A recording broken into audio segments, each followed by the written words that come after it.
the former president of the United States of America, Barack Obama. That was 20th June 2009. And it was a Father's Day breakfast that he had at the White House. And he said that the vacuum created by the absence of my father is yet to be filled up by society. End of statement. Now, the absence of present fathers is a very, very sad one, where the father is present at home, but he's felt as being absent. Now, take a look at Daniel Amos's writing titled The Garbage Generation. Now, Amna says that when a child is deprived of a father's love, and take note, a father's love, they are 8 times more likely to go to prison. They are 5 times more likely to commit suicide. They are 20 times more likely to have a behavior problem. They are 20 times more likely to become rapists or victims of rape. They are 35 times more likely to run away.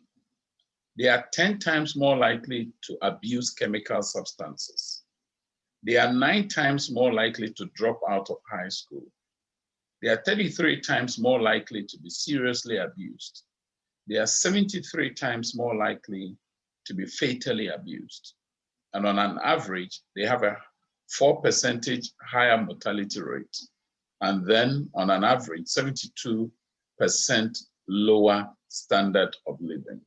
David, for me, this is a very grim picture. Now, take a look at what happens when there is a fatherhood absence and its impact on children. This is also published in 2017 by their own time to go through the slides that you're sharing and have shared. So log on to NUV 99.5 FM and join that conversation. It's on fatherlessness. And if you listen to some of the things that Amos has already shared, especially the one from Barack Obama, it tells you the significance of the role of a father. Amos, please go ahead, sir. Thank you. Now, look at what the National Fatherhood Initiative in the United States, through the U.S. Census Bureau, came up with children living without a biological step or adoptive father. And this is what their intro says. It says, there is a father absence crisis in America. According to the U.S. Census Bureau, 19.7 million children, more than 1 in 4, live without a father in the home. Consequently, there is a father factor in nearly all social ills facing America today. David, this is, if you look at the specifics, just take a look at it. I won't run through all of them, but just look at the facts. Children raised in a father-absent home are 2 times more likely to suffer from obesity. This is the data. Now, when you look at this one, adolescents in a single mother and single father families are at higher risk of risky behaviors, victimization, and mental distress compared to those in 2-parent families.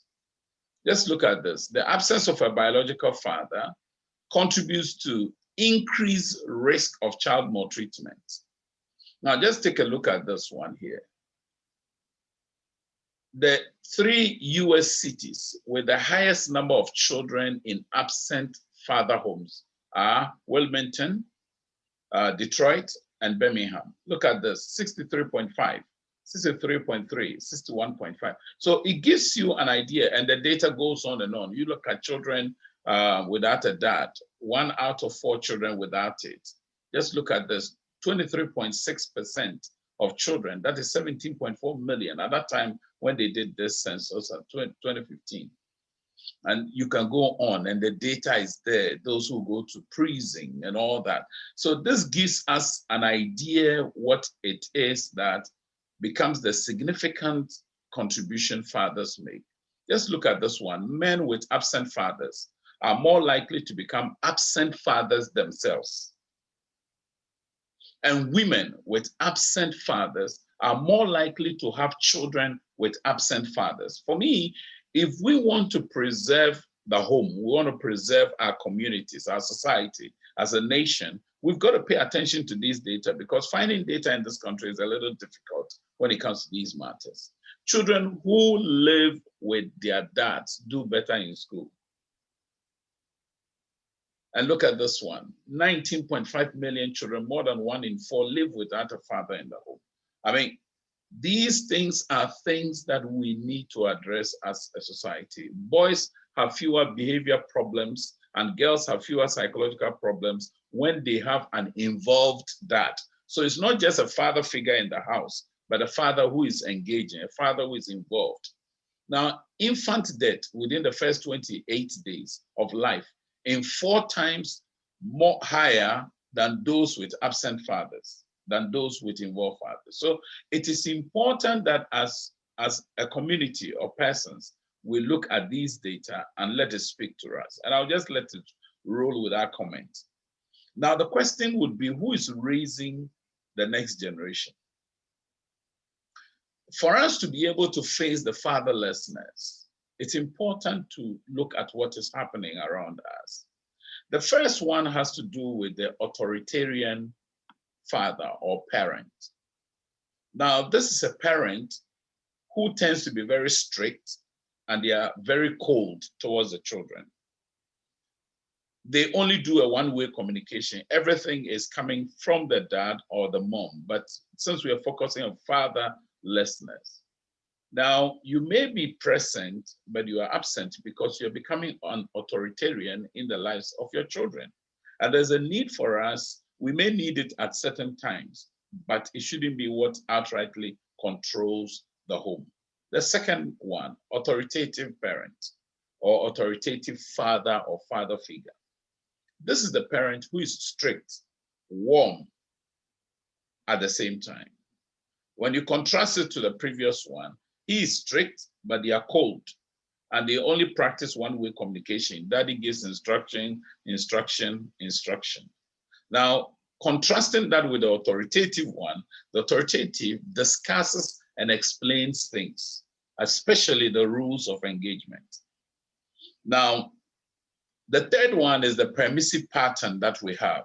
Fathers or mothers or parents who are not very responsive when it comes to they asserting themselves as parents. So what they do is that they are rather responsive to the child's emotional needs. And when the child flares up in tantrums, the parents are running helter-skelter looking for help. So if you look at this picture, you look at this father, the little boy now has assumed a higher role or posture above the father and then runs the father's life literally.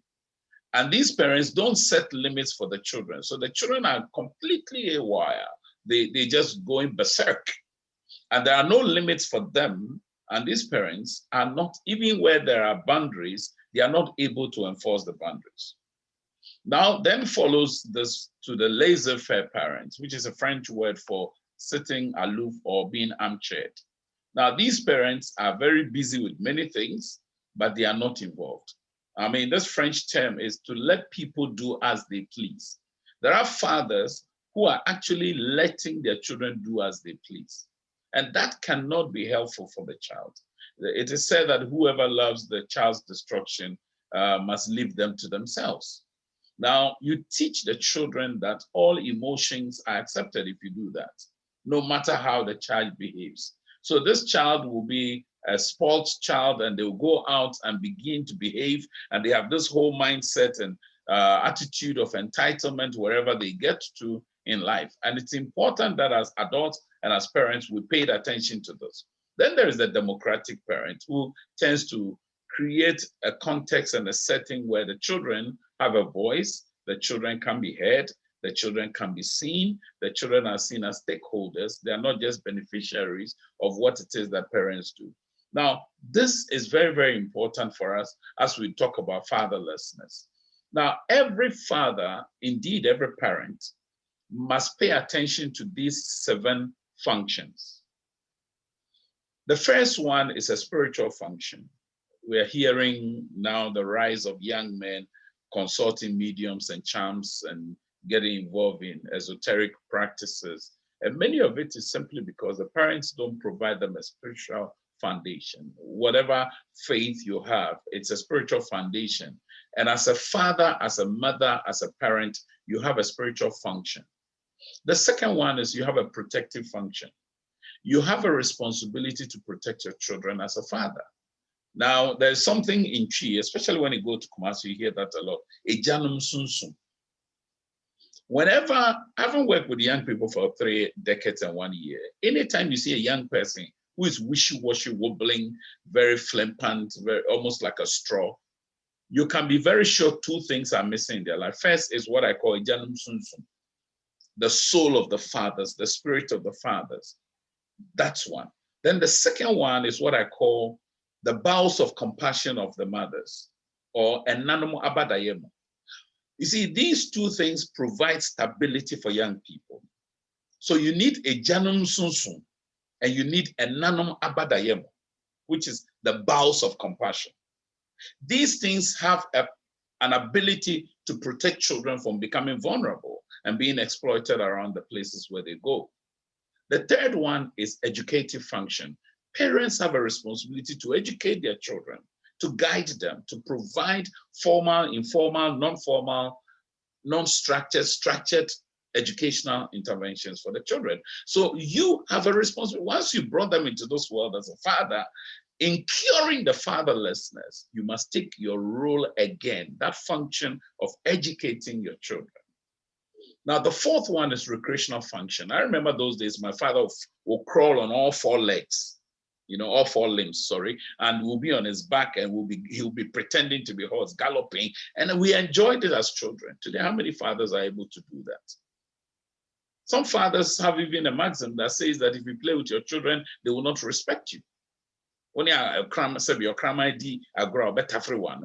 So to wait, if you play with a dog, they will lick your lips. Meanwhile, your children are not dogs. So there's a need for fathers. If we are going to deal with fatherlessness, we need to go back and look at our function of recreation, our function of relaxation, our function of engaging our sons and daughters outside the context of the home into a place of play. Can we have fun activities? Do we have games at home where we play? We have Ludo, we have Awari, we have Scrabble, we have Marble, we have Monopoly, we have all kinds of games, Lego and what have you. I mean, these are things that we can have at home and engage. The fifth one is effective function, where fathers must also learn to show emotions. Fathers must guide emotions. Thank you very much for your time. And this is a Tuesday afternoon conversation with AMOS KEVIN-ANNAN, who is a healthy home advocate. Every Tuesday for the whole of this year, as often as possible, he has made time to be with us. Now, all that he's talking about, he gives us pictorial evidence of it. He gives us slides that will help us appreciate and understand what it is that he's sharing with us. Right now, he's talking about the parent function. And he has some 7 pointers that he's sharing with us on Facebook. So log on to Facebook and get to write down some of these things or copy them on Facebook. You'll be a father one day. You are a father now. He mentions the fact that there are some fathers who are home, but their presence cannot be felt. They are there, but they're not there. Think that your children are not seeing it or they're not missing you. They are seeing it, they're missing you. There are occasions when issues come up, kids run to their mothers and they don't come to the fathers first. And then the father will be like, why didn't you come to me with this? You create the enabling environment for that child to be comfortable to come to you. Father one day. We have this conversation about the fatherlessness in the homes. And he's touched on one big one that is of course the educational function. He says in this part of the world, minds. And he says your child is not a dog, and this is true. Dogs. If you do this, it doesn't mean that people disrespect you. So note down these things. And then make use of these things in your family life, and I'm sure that your children will turn out fine. So once we're done with number 4, please let's touch on number 5. Yes. So I was talking about that. Yeah. Emotions. Please go ahead. Fathers have an effective function. Effective function basically is to do with emotions. Fathers have a responsibility to guide the emotions of children, to also amend and try to adjust and to realign their emotions right. So when a child flares up in tantrums, a father has the emotional responsibility to help them to realign. And the father must also show emotions of vulnerability. A father must be seen to show that he can smile, you can shed tears, you can get angry, you can get relaxed, you can be forgiving, you can be embracing, and all those kinds of things. Because see, we don't show that aspect of us, and it's like many men don't have emotions. And a father, indeed parents, have that aspect as a function as well. Then fathers also have the sixth function as a communal function.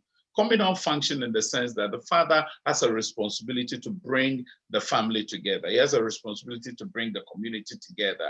The father holds the nation together. So the soul of the fathers, the function of a father, it's also to bring that community of care, that Ubuntu spirit. You know, we are, therefore I am. That kind of mindset. That mindset is counter to today's individuation, each one for himself, God for us all. And a father has that responsibility to ensure that we learn to care and to share for each other. Then also the seventh one, the father and indeed parents have a productive function. In other words, parents have a responsibility to produce results. So whatever is entrusted into your care, you need to produce results. Now, where are you going to produce these results? They are found in 7 key areas of children. The first one is the child's need for significance. You see, a child must be made to feel important, must be made to feel that they are human. Their significance is found in their humanity. And it is crucial that no parent, no father says or does anything that dehumanizes a child. If you do that, you'll be contributing to the fatherlessness in our society. The second one is the need for security. The child needs to feel safe, needs to feel protected. And the father has to embrace them and hold them together. That is why when somebody impregnates another and runs away or reneges on their responsibility, it contributes to the insecurity in the child because the child isn't sure what the future will be like. Every child knows that the father is capable of many things. I recall those days I would tell her dad, you buy an airplane for us to fly to some countries. I mean, some fathers don't even have a car, but the children have so much belief and confidence in them that the future is secured, the future is safe. And it's important that every parent recognizes that the child has a need for security. One of the common securities of today, which is becoming a major psychological stress on children, is whether or not father and mother will still be together after school. Would they go home to go and meet father and mother together as husband and wife? That alone gives the child assurance. The third one is the need for acceptance. Now, this is where this hit and run phenomenon is very dangerous. Those men who are doing the hit and run all over the place and just dispersing their seeds, like as if they are practicing dispersal of seeds, ought to be very careful. Because you see, a lot of children have been born and have been rejected. And so they use the description unwanted pregnancy. There's no pregnancy which is unwanted. Every human being is wanted. And how do we make our children feel accepted? I've been to places, had conversations with persons who were expecting a boy and got a girl and they rejected the girl.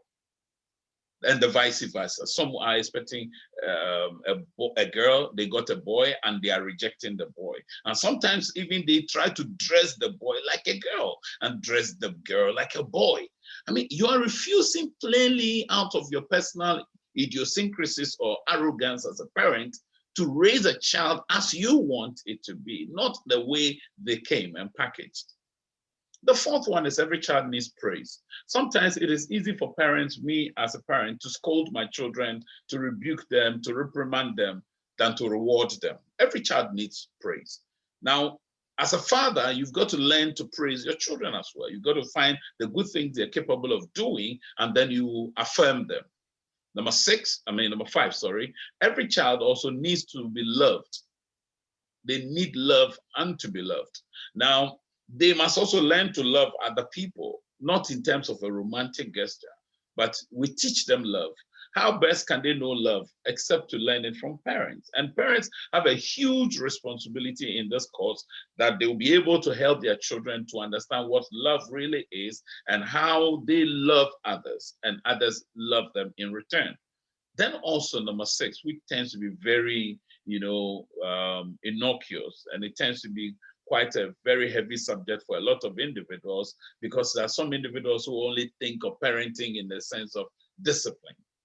But there's a concept of discipline known as positive discipline, which is different from the harsh, high-handed scolding, hitting, and knocking and caning of children. This is negotiation. This is where, through the maturing stages of the child, you give them different allowances and leverages, and each of the allowances, when they fail, there are specific sanctions that come with it.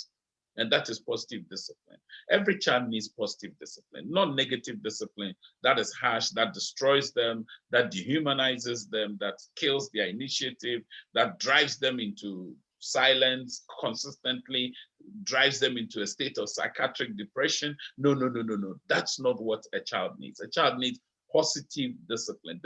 Discipline that does not constrain the relationship between father and child. And here, let me just caution. I recall the early years of our marriage when I'd gone out and come home. When I got home, my wife just said, "Aha, Jesua, daddy has come." This was our little daughter. Apparently, she was playing some hanky-panky truant activities at home. And so my wife had told her that when daddy comes, I'll tell him. She was expecting that once she told me, I would discipline our daughter, but I refused it. And right there, I told my wife, we are doing joint discipline. I won't discipline the children alone, because my father made that mistake. Every time he came home, my mother said, children have done this, and my father would pick his cane and cane us, or sometimes use his belt. And we had a certain view of our father as very difficult, unforgiving, but our mother very compassionate and caring. So if you're a husband, father, listening to me on this broadcast, share the discipline with your wife. Don't be the one who is always in a hurry and quick to be the one to discipline children. And I also say that the children need a triangle. They need God. I'm Christian, so the Father, the Son, the Holy Spirit is an expression. If you have a different faith and you call God in a different way, I won't debate that. That's not the essence of this conversation. But don't take out godliness in the child, because godliness is so key. When I heard the Auditor General's report for, the recent one, I was shocked.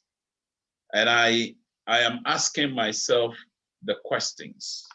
These are professionals, but these individuals are milking the state. Every father must keep this quotation somewhere. It is by Charles Everett, Koop, my favorite quote when I'm talking about young people.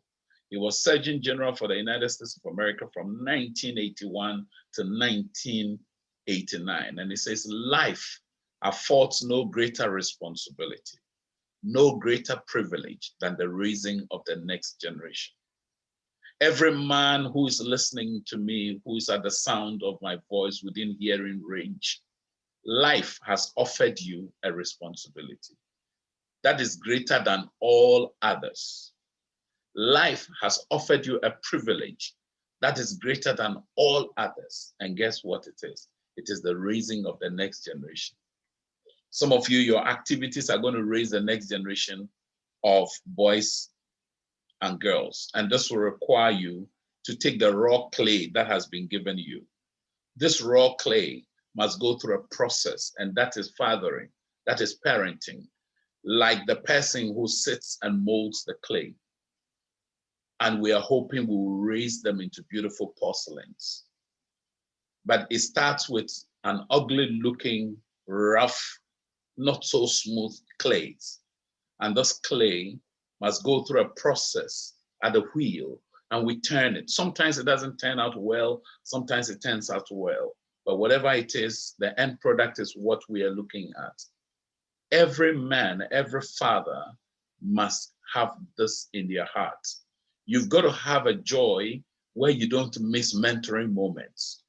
Your wife may be mentoring your daughter, but you have a role to mentor your sons. A lot of young boys are growing like wildfire, and they are just rampaging and ravaging everywhere. That's not good. Like the butterfly that goes through its pupa state to caterpillar and eventually to the butterfly, the children that we have can only get to the place of beauty with color, with finesse, with quality, with all the things that they need if they go through the full cycle of what it means to be a human being. It is my hope and prayer that those of us who are here and are seeking to challenge fatherlessness in our land would have the time. I want to conclude with these things about fathers. Michael Elam, a child psychologist, raised a very important things about the contributions of fathers when it comes to child development. And he says a loving father and a nurturing father contributes to a child's development in particular ways. The first one, he says, it helps to develop their sex identity or sex roles. Secondly, it helps the child to be able to develop cognitive abilities. The third one is achievement motivation. So you see a quadrant of a father here having bonding time, bonding moments with a child. A father's love to their children is different from that of a mother. Fathers and mothers have a complementary role, so they need to be supporting each other. It is sad that some people are raising their children all alone, either as fathers or either as mothers. The proper thing, the best thing, is for both of them to share in the raising of the child. If you are doing it alone, do not deprive them on the other side of the development of life. And it is important for balanced growth in young people. Now, there are a few things. First, fathers play differently with their children. And I saw it in my father. When you look at the mother here and the father, fathers tend to bounce babies, mothers cuddle babies. We are fathers. We do it differently from mothers. That's why we need each other. Also, fathers have a very unique way of challenging young children and their sons and daughters to push beyond the limits, to dare. But mothers, on the other hand, caution their children to play it safe. So you look at this father here, see where he's placed his son. He's giving him a sense of brevity, a sense of courage. He's trying to help him to take risk. The mother is doing it differently because it's fun, it's exciting, it's cautiously being done. That is the beauty of our humanity. The third one, fathers communicate differently from their children. Look at the father here. He's communicating manhood, adulthood to the son. The mother here, look at it. So fathers tend to be direct, brief, to the point.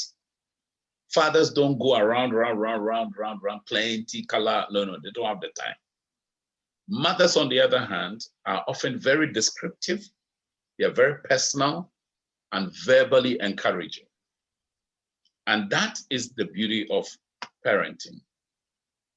The other one is this, that fathers and mothers also tend to discipline differently. And so one is not better than the other. It's important not to try to bash the other, unless, of course, it's high-handed and it's destructive and it is abusive. That's different. Fathers stress on justice. Fathers stress on fairness. Fathers stress on duty or obligations based on the rules of engagement.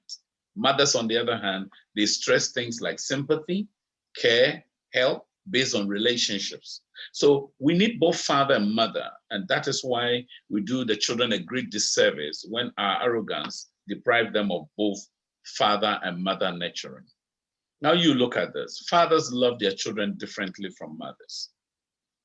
Now fathers and mothers are complementary in their calling to nurture children. Both fatherhood and motherhood is essential for the development of the child. So fathers and mothers, what is your essential duty? Your essential duty is this, like Dennis rightly says, the greatest gift you can give your children are the roots of responsibility and the wings of independence. The roots of responsibility and the wings of independence.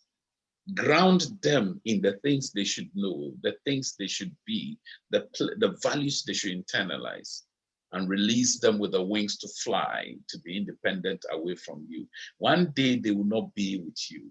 It's grim reality that when people have emptiness, it's a scare. Let's prepare for those days. And somebody had remarked that your job as a parent is to help your children come to know themselves, one, grow to like themselves, two, and to find satisfaction in being who God wants them to be. What is your work as a father? I pray that this baby mom syndrome or phenomenon which is hitting our nation will be nipped in the bud, where accomplished women just want a child and don't need their father. I pray that the hit and run phenomenon, where people don't even recall the names of their own children when they stand in front of them, must stop. Where the drivers are driving and every station they stop, they have a child there. It doesn't augur well for us. As a society, I plead with every father that let us nip these things in the bud. The first responsibility, help your child to know who they are. Help them to grow to like who they are, and let them find satisfaction in being what God wants them to become. I want to thank you most sincerely, and I'll pause here and take some questions. I wish you all the best. And David, I think today we have a longer time to engage in our conversations. Well, like we normally do, I would like to take a break right here, and then we'll come back and we'll hear from our listeners. And I'm excited the number of people who are watching your presentation on Facebook. I'm excited. Maybe next time when we have this conversation,